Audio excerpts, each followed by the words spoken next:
Il est 8h10, soyez les bienvenus ici. C'est bien la matinale RCF que vous écoutez. Et ce matin, alors que demain sera rendu hommage aux 566 personnes qui en 2018 sont mortes dans la rue en France. Le quotidien La Croix publiera demain d'ailleurs la liste de leurs noms.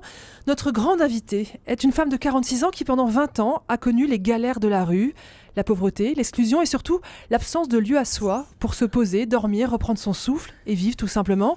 Une femme qui aujourd'hui est engagée au sein du collectif des morts de la rue qui organise chaque année une cérémonie d'hommage pour tous ces invisibles qui terminent leur rue à nos pieds, leur vie à nos pieds. Sophie, bonjour. Bonjour. Je vous appelle Sophie tout simplement car vous préférez ne pas donner votre nom de famille. Oui. Je l'ai dit, vous avez connu le monde de la rue. SDF, est-ce que c'est un mot que vous utilisez? Oui. Oui. Ça vous choque pas? Non. Non. Aujourd'hui, je préfère SDF que clochard d'ailleurs. Oui, c'est mieux, hein. On est d'accord. Aujourd'hui, cette époque est terminée. Vous vivez où? Maintenant, ça fait 6 ans que je suis en résidence sociale. Ça veut dire quoi, une résidence sociale? En fait, c'est... Comment vous expliquer? C'est la passerelle, un peu une passerelle entre le logement définitif, la rue, et le logement définitif.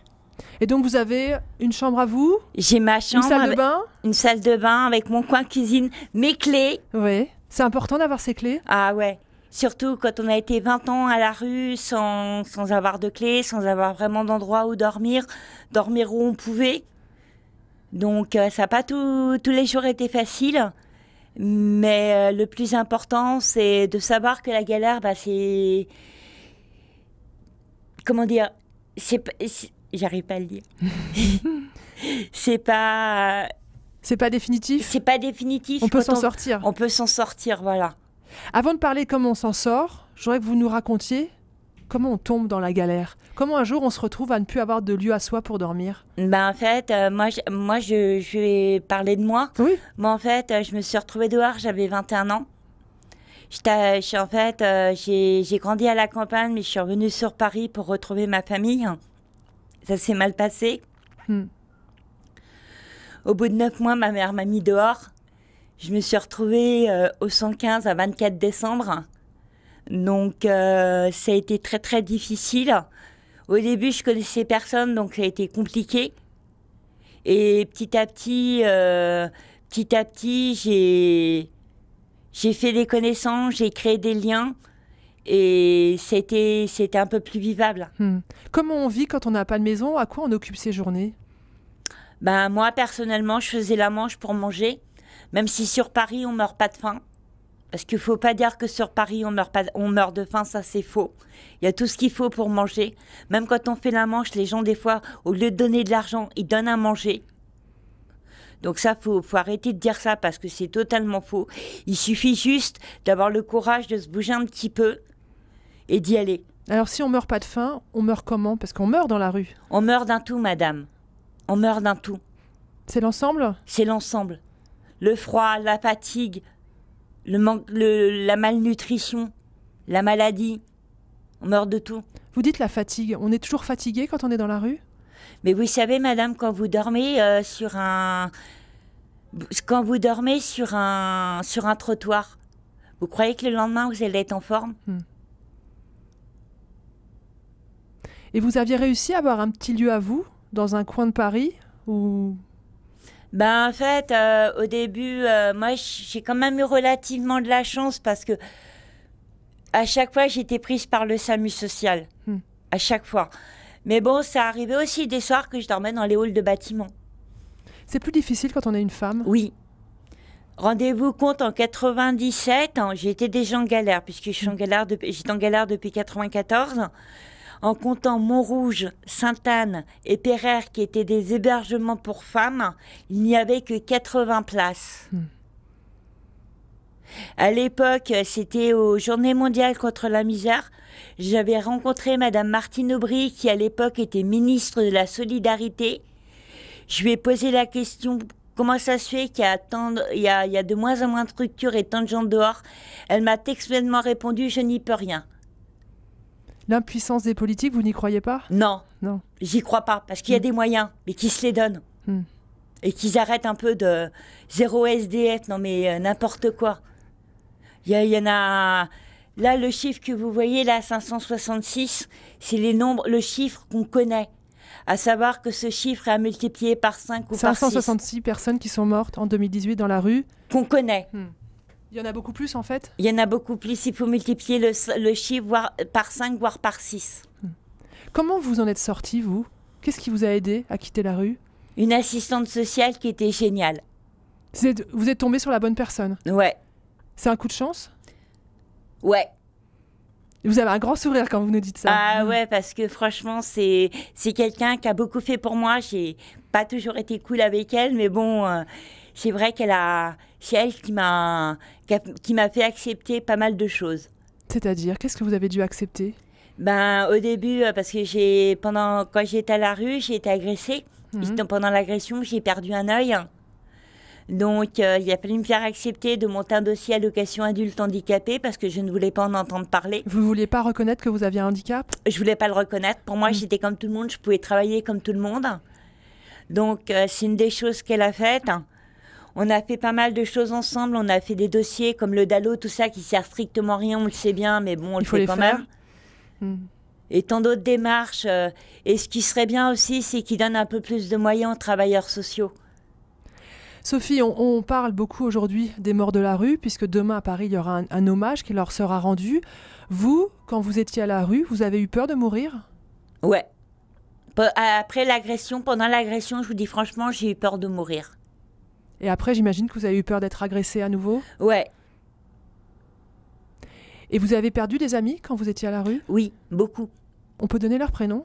Bien sûr, Michel, René, Petit Louis. Et ils sont morts comment? Petit Louis, il a été agressé.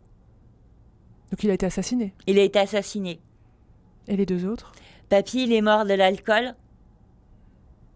Et l'autre, Michel, il est mort de l'alcool aussi. L'alcool, ça fait beaucoup de ravages dans la rue? Oui. Pourquoi on boit quand on est dans la rue? Pour oublier. Pour oublier? Moi aussi, j'ai eu une période alcoolique. Maintenant, je m'en suis sortie. Et vous en êtes sortie parce que vous avez retrouvé un logement? Ou même dans la rue, vous aviez réussi à arrêter? J'avais réussi à arrêter. J'étais même intransigeante avec les copains.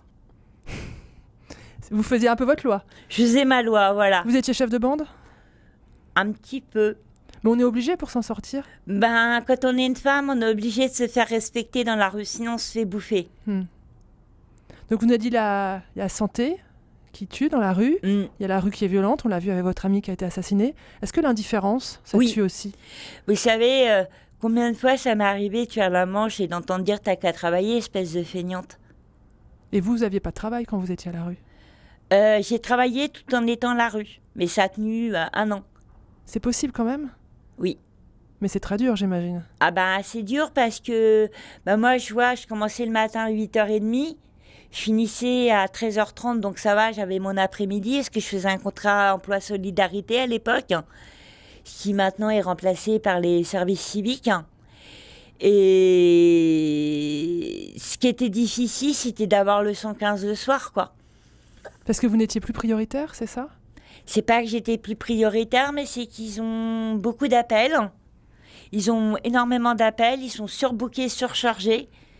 Et il y a pas de place. Là, vous voyez, la trêve hivernale est fermée. Là, la trêve hivernale est finie. Il y a des centres d'hébergement qui ont fermé. 566 personnes qui sont mortes l'an passé, au minimum, vous nous l'avez dit. Quand vous étiez dans la rue, vous aviez conscience qu'autant de personnes mouraient dans la rue? Non. Non, hein. Comment vous avez découvert ça? C'est en rejoignant le collectif des morts de la rue? En fait, c'est grâce à une amie qui est au collectif, enfin 2 amis, dont un qui est plus au collectif maintenant, mais que j'embrasse s'ils nous écoutent. C'est un peu grâce à eux que je suis venue au collectif. Ça fait 3 ans que je suis au collectif maintenant. Je fais partie du conseil d'administration et je fais partie du bureau. Alors demain aura lieu une cérémonie d'hommage. Qu'est-ce qui va se passer exactement? Alors demain, l'hommage a lieu de 11h30 à 14h30 au Square Villemain. C'est à Paris? À Paris, dans le jardin Villemain, 14 rue des Récollets, Paris 10e, métro Gare de l'Est. Que dire d'autre? Qu'est-ce qui va se passer? Le rassemblement a lieu à 13h. On va lire les noms qu'il y a sur ce petit livret. Donc les noms des 566 personnes. Oui, le nom des 566 personnes. Et à savoir que ces 566 personnes, c'est les décès qu'on sait. Les autres, oui, vous nous l'avez dit, il faut multiplier au moins par 5 ou par 6. Voilà. Il y a des hommes, il y a des femmes qui sont morts, il y a des personnes très âgées, il y a aussi, et ça c'est très dur, il y a aussi des enfants et même des bébés. Ouais. Là, 566 morts à la rue en 2018, 48 ans d'âge moyenne, 50 femmes, 13 mineurs. Et en ce moment, on a 140 000 sans-abri, 140 000 sans-abri en France. C'est pas la première fois que vous participez à cet hommage? Non. C'est un beau moment. Comment vous le vivez, vous? Bah, c'est un peu dur de lire le nom des copains. Ouais. Parce que y en a certains que je connais. Et moi, je trouve que c'est un beau moment et c'est bien qu'on puisse le faire.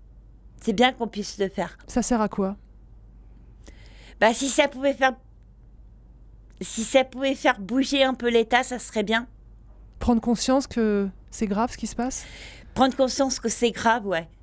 Parce qu'ils sont tous au chaud, là, dans leur bureau, dans leur ministère ou à l'Élysée, et ils bougent pas grand-chose sur le terrain, quoi. Pour vous, qu'est-ce qu'on peut faire? Plus de logements à caractère sociaux, très sociaux, c'est-à-dire des logements avec des accompagnements. Parce que c'est pas possible. On peut pas sortir de la rue et être mise comme ça du jour au lendemain dans un appartement. Et être autonome, devoir régler ses factures. Voilà. Il faut être accompagné. C'est ce que vous vivez, vous, actuellement? C'est ce que je vis, moi, actuellement. Et c'est pour ça que ça marche. Donc, du logement très social. Du logement, plus d'hébergement pérenne. C'est-à-dire qu'on arrête de mettre les gens dans des hôtels à la petite semaine. Voilà. Qu'on arrête de prendre les travailleurs sociaux pour des abrutis, de leur faire des dossiers qu'on sait très bien qu'ils servent à rien. Ça, vous l'avez vécu? Remplir des dossiers, remplir des dossiers. Remplir des dossiers, comme le DALO. J'ai fait un DALO il y a quelques années. On m'a dit que j'étais pas prioritaire parce que j'étais en centre d'hébergement et de réinsertion sociale. On m'a dit que j'étais pas prioritaire.